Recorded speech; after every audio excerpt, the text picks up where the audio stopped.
Hey y'all, it's Amanda, and today we're going to be potting up dahlia tubers inside to get a jump on growth for the spring. Okay, if you live in North Texas, you already know our spring is very short and our summers are incredibly aggressive, especially with the heat. But dahlias, while they do love warmth, they do not like our 105-degree sun that we have here in the North Texas area.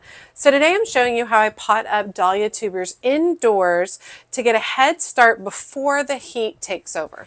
And so I have been doing this method with dahlias, and it really gives me a leg up on being able to get them to bloom prior to the incredibly intense heat that we get for the summer. All right, so why this matters and works for me, our springs are short and they warm up very quickly.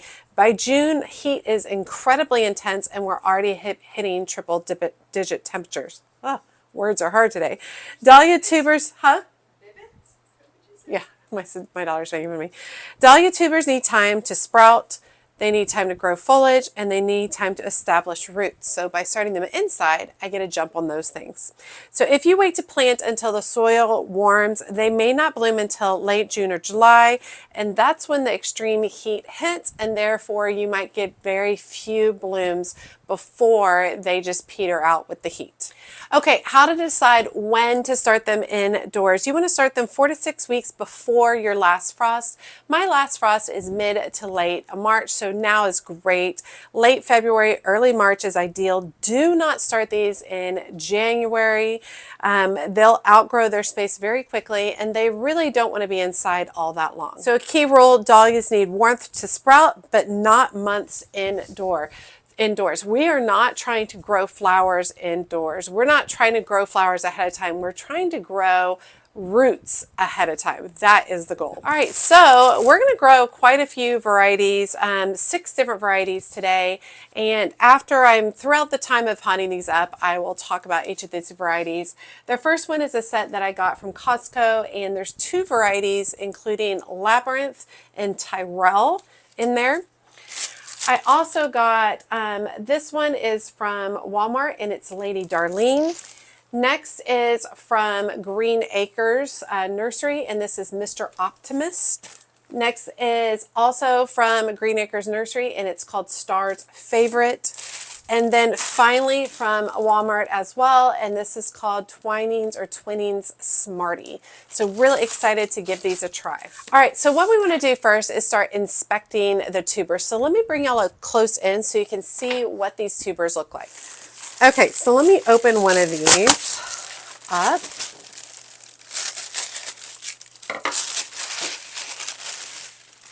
All right, and so you're going to see some broken tubers in here, and these I pretty much just discard. But this is basically a little collection of the tubers. And some of them are going to be smaller, some are going to be taller. You can see the old stems from last year. And I already am seeing some tiny little growth points in here, which is awesome. Same thing here, you can pretty much tell these are your growth points from last year. And I'm looking around to see if I see any eyes on this. I do see an eye right there poking up. Very small, very tiny. All right, so what we're looking for is a firm tuber body. So I'm squeezing on these as long as they're nice and firm and not mushy. We do not want mushy. You're also looking for a visible eye near the crown. That's the growth point. And I do see a little bitty one right here, which is great. No mushy, moldy areas. If you don't see an eye yet, that's okay. Don't panic. It's totally going to be fine. And eyes may swell once warmth is introduced to the situation. All right, next we need to choose the right pot. You want to work with at least a 1 to 2 gallon pot. These tubers need a lot of good space. They do not like to be crammed in.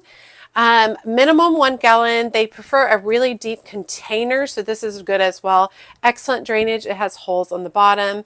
Dahlias grow fast and form strong roots pretty quickly and easily, so you want to give them a good, nice space to start off in. Small pots dry out too fast, and do make sure that you're using a well-draining soil. So I'm going to use my favorite soil, which is called Burger BM7.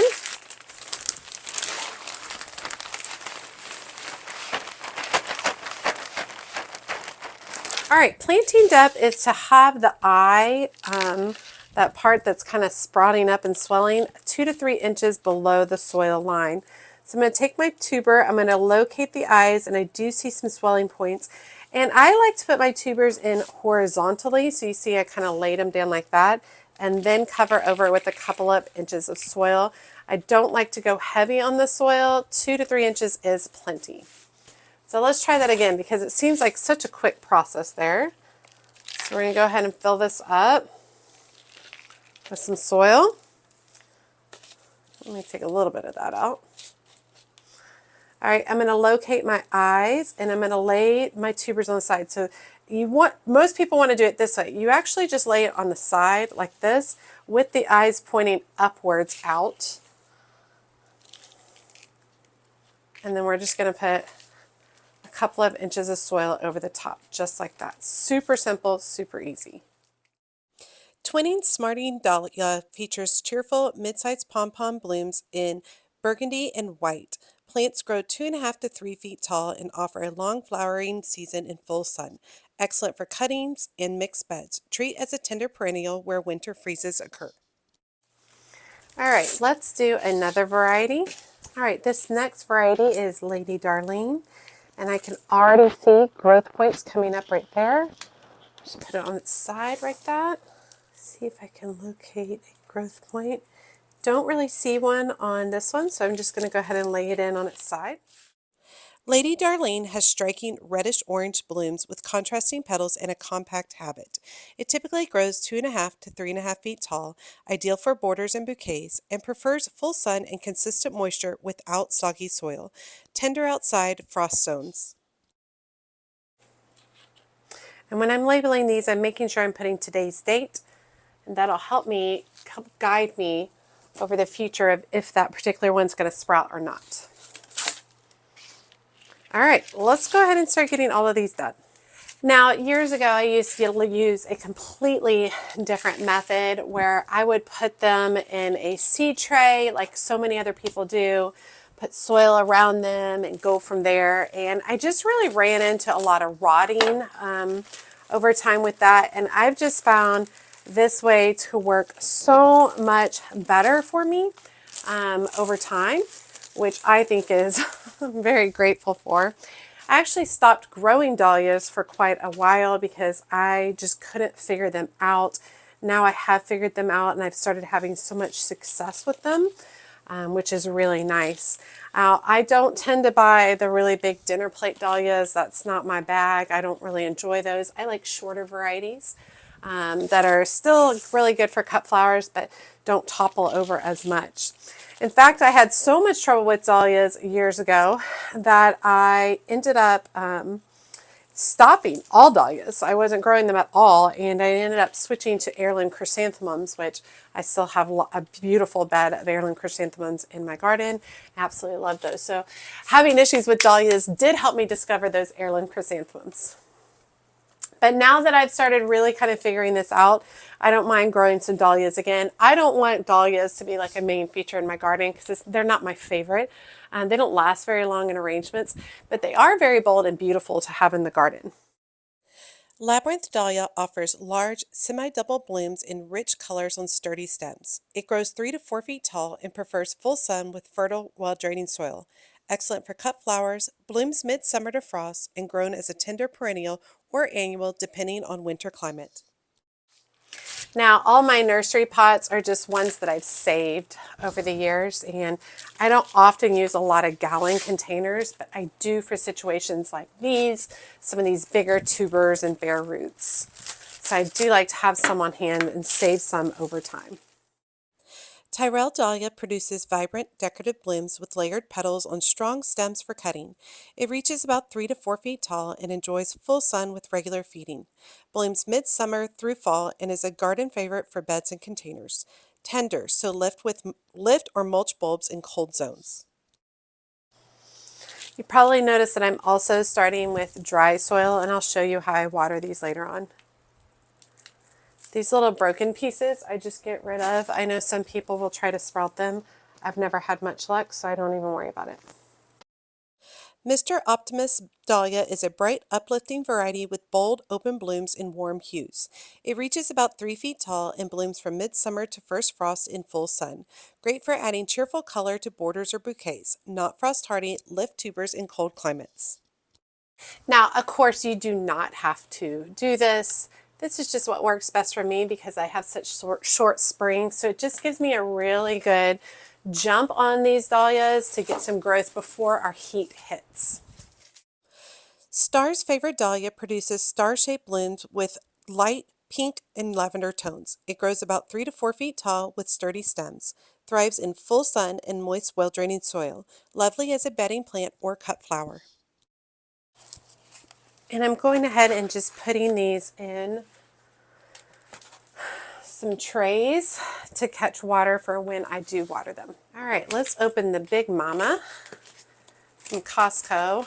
And I feel like the bulbs, specifically the dahlia tubers that I get from Costco that are Longfield Gardens, are probably by far the best. Of course, I say this, and these will probably be like all nasty, so we'll see. I love it when they're sprouting like that because it just makes it so much easier to see how to place them. All right, I do see some mold and rotting in this one. So let me pull those out so I can show you. And this was definitely like a tuber that was like pressed up against the other one. So like you can see mold right here. So what I'm going to do is I'm going to come in, I'm going to cut those off and throw them away.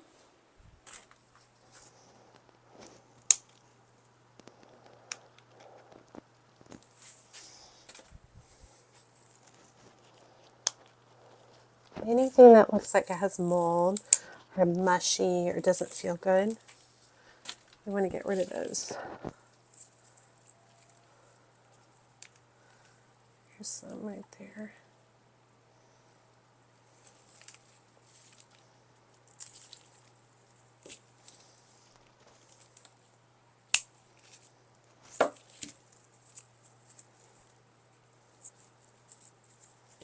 Okay.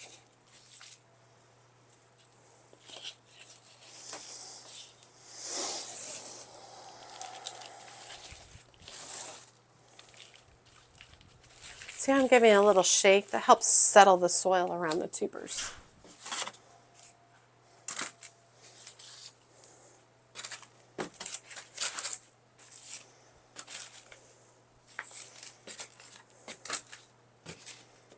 Okay, so we got all those planted up. I ended up with 19 tubers. One of them had an extra in there. So we made sure that we checked out the tuber to make sure it is a good, healthy tuber. We removed anything that was mushy and nasty, chose the right pot, worked on the correct planting depth. I will say on planting depth, if you bury it too deep, you will delay growth. If you bury it too shallow with the eye up close to the surface, it will dry out and not produce, which is good to remember. Watering, so we want a light watering only. Do not soak the pot. I like to do an initial water on the top, just a little zhuzh on the top.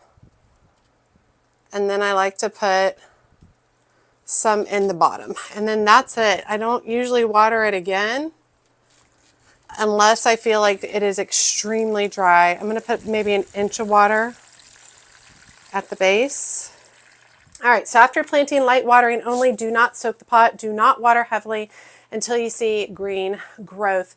Wet soil and no growth equals rot. So that's really important to kind of keep an eye on. Once they're sprouted, you want to increase watering gradually and keep evenly moist, not soggy. Light and temperature, which are also pretty important. Before sprouting, you just need to have them in a nice warm room, 65 to 75 degrees Fahrenheit. The ambient temperature of my home is 68 to 72, so it should work great. You need bright light, but it's not necessarily critical. It's really not critical to have light until you actually see green growth coming out of the top. After sprouting, you need strong light immediately. You need the grow lights 2 to 3 inches above the foliage. You need to have at least 14 to 16 hours of light per day. Weak light light equals leggy dahlia is important to remember. So what to expect after you planted these? Sprouting in 7 to 21 days, so it can end up pretty quick. Some varieties are slower. Growth can be explosive once started. So once you start seeing that green coming through, it could go bonkers at that point. Once they wake up, they do not tiptoe.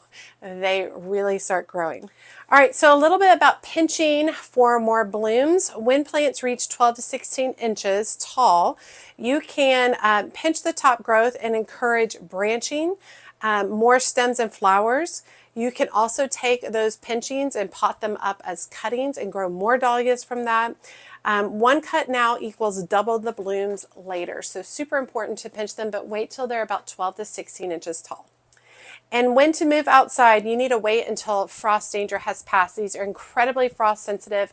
They do not like to freeze, especially the tops, but definitely the tubers as well. So make sure you're past all of that.